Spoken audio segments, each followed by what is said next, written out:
Welcome back, you guys. My name is Paul. In today's video, I'm going to show you how I built my big photo station. So let's get right into it. And if you like this video, please give it a like. Subscribe to the channel if you want to see more. If you got any questions, comments, and concerns, I'm not a painter, so don't judge me on the painting, but let's just get right into the video. Before I do that, I gotta change my spare on my trailer. Third nail in a month, same wheel. I already replaced the wheel once, or the tire, but I guess that wheel just enjoys getting nails. So let's get into the video.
I don't know what I'll do on the floor just yet. That's a piece of sheet of melamine.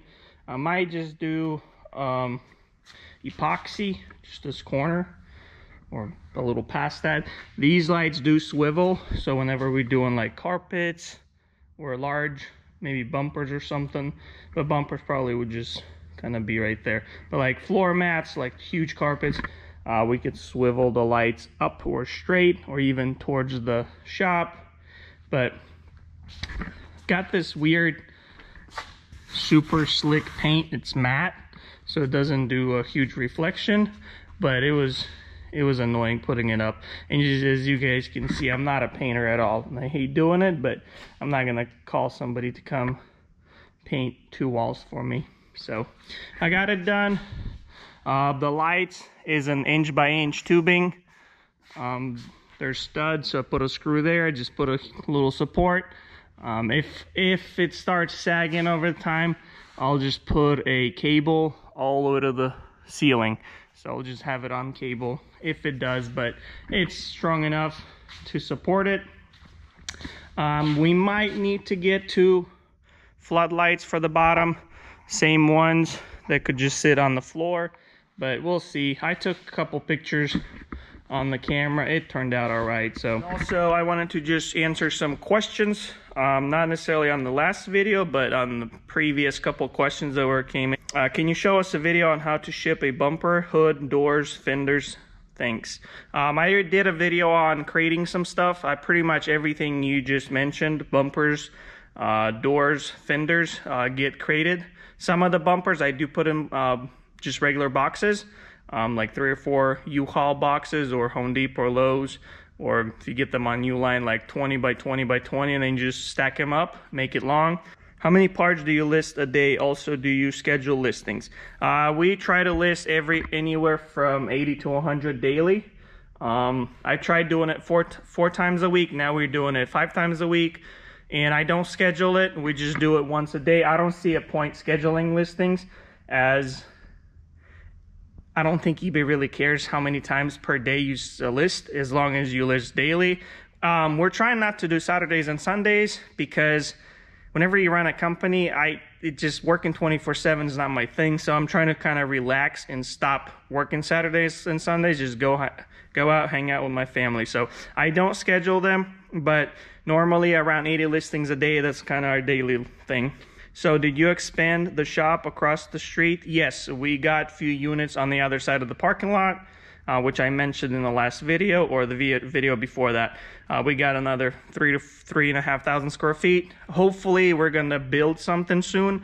There is a couple units available. I mean, not units, warehouses, 20,000, 15,000 square feet warehouses, which I'm hoping to grab, but again, it has to make sense for us financially and also distance wise. I don't want to get, there's some couple warehouses here and there, but a lot of it is far away from most of my people, most of my team, and I don't want to be getting something that's inconvenient for all. Plus, everywhere I look is not where I live, so I would have to move as well. So it just has to make sense pretty much in every situation.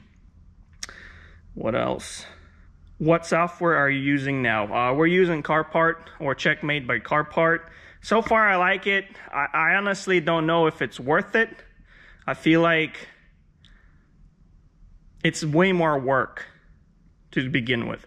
And eBay doing all the specifications and everything like that, I don't know if Carp or Checkmate listing through them is worth it, because you still have to go back to every single listing and you have to update it, edit it, add more information to it. So I don't know. We're gonna still use them. The only thing I do like about them is the ability to scan items, put them away, and then it tracks that for you, and then it tracks sales per VIN number, so you pretty much know how much money you make on a car. So that's kind of the only thing I really like about it. Does it increase our speeds to list? No, I think it actually decreases our speed. But again, haven't listed myself for a while now, so I would have to talk to our team and see if it actually helps out. But so far we're going to be using them, as it makes organizing a little easy. Do you have to load a truck, or will a shipper company load the truck? We load every single truck. If you want them to come over and load the truck for you, usually that is a lift gate charge, which normally from 60 to 80 bucks depending on the freight company.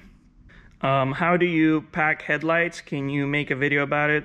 Headlights, make sure you got all the tabs secured. I usually wrap mine with bubble wrap 3 or 4 times, and in every point that could break or fall, anything that could break off, I make sure it's not contacting the box. The biggest mistake, I buy a lot of parts too. We repair some cars, and then we also buy stuff for other customers. I see people just wrap things up with bubble wrap, thinking, you know what, there's bubble wrap, but it's on the headlights, any tab that sticks out is going to poke right through it. So make sure you either add some foam to it or cardboard. The easiest thing to do is just fold cardboard on those weak spots.